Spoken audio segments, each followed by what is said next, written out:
ब्रह्ममुरारिसुराचितलिङ्गं निर्मलवासितशोभितलिङ्गं जन्मजदुःखविनाशलिङ्गं तत्प्रणमामि सदा शिवलिङ्गं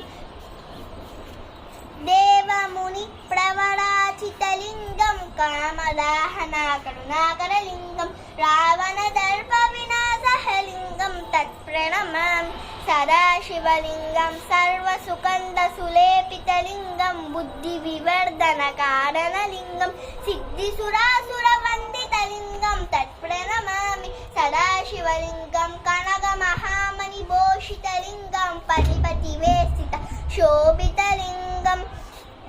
दक्षस्वज्ञविनाशलिङ्गं तत्प्रणमामि सदा शिवलिङ्गं कुङ्कुमचन्दनलेपितलिङ्गं पङ्कजहार